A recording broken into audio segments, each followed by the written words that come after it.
Every spring, millions of people walk outside with a bag of seeds and a head full of hope, ready to build the garden they've been dreaming about all winter. And every year, by the time summer arrives, something has gone wrong.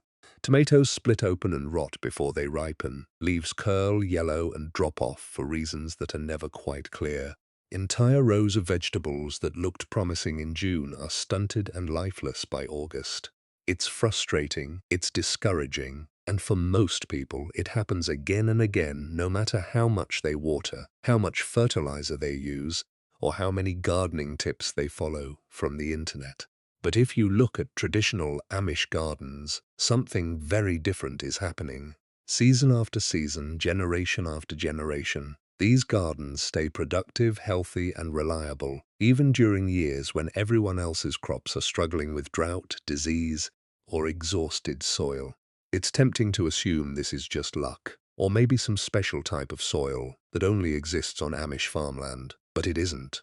It comes down to a handful of specific, practical habits that modern gardening has quietly moved away from over the last few decades in favor of methods that are faster and easier, but ultimately much weaker in the long run.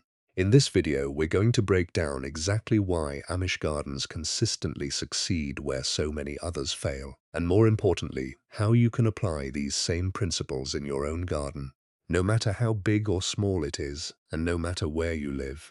Let's get into it.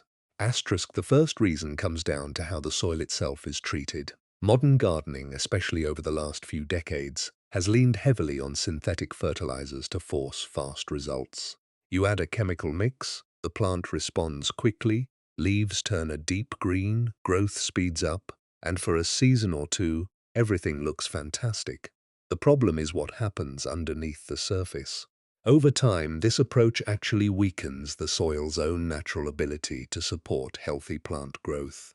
Instead of the soil being alive, full of beneficial organisms and natural nutrient cycles, it becomes almost like a patient permanently hooked up to life support, constantly dependent on the next chemical dose just to keep producing. Traditional Amish gardening takes a completely different route.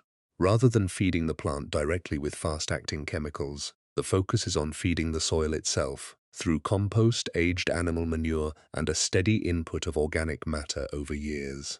This builds soil that is genuinely alive, full of earthworms, beneficial fungi, and microorganisms that naturally cycle nutrients back to the plants. Healthy, living soil like this produces plants that are naturally stronger, more resistant to disease, better able to handle drought stress, and far less appealing to the pests that typically devastate weaker plants. This single difference, healthy living soil versus chemically dependent soil, is one of the biggest reasons home gardens collapse by midsummer, while traditional gardens keep producing. The second reason is something most home gardeners never even consider: crop rotation. One of the most overlooked causes of a garden slowly declining year after year is planting the exact same crop in the exact same spot, season after season. It seems harmless, even convenient, but it creates two serious problems. First, that specific plant continues pulling the same nutrients from the same patch of soil until those nutrients become seriously depleted. Second, and often worse, it allows diseases and pests that specifically target that crop to build up in the soil undisturbed, getting a little stronger and more established every single year. Amish gardening communities follow strict, deliberate crop rotation. Plant families are moved to different sections of the garden every year, often following a rotation plan that spans 3, 4, or even more years before returning to the same spot. This keeps soil nutrients balanced across the whole garden and naturally breaks the pest and disease cycles that would otherwise compound year after year. It's a simple, low-cost shift, but it's one of the most consistently overlooked reasons why home gardens quietly weaken over time while traditional ones remain strong for generations. The third reason has everything to do with where the seeds actually come from. Instead of buying a fresh batch of whatever new hybrid variety looks appealing in a catalog each spring, traditional gardeners rely heavily on seeds saved directly from their own most successful plants. These aren't random seeds. They come from plants that have already proven, season after season, that they can thrive specifically in that soil, that climate, and those exact growing conditions. Over the course of many years, this process creates crops that are naturally hardier, more disease-resistant, and far better suited to their specific environment than anything bought fresh off a shelf, no matter how much that seed packet costs or how it's marketed. This is also why heirloom seeds are so central to traditional gardening. Unlike many modern hybrid seeds, which often don't grow true to the parent plant in following years, heirloom varieties can be saved and replanted reliably, generation after generation, continuously improving their adaptation to that specific garden. Asterisk. The fourth reason is about timing, something most modern gardening advice gets wrong. Popular gardening advice often encourages people to plant almost everything at once in spring, as soon as the weather starts warming up. It feels efficient and satisfying, but it creates a serious hidden risk. If a single unexpected frost, heat wave, or storm hits at just the wrong moment, it can wipe out an entire season's harvest in one event because everything was planted and maturing on the exact same timeline.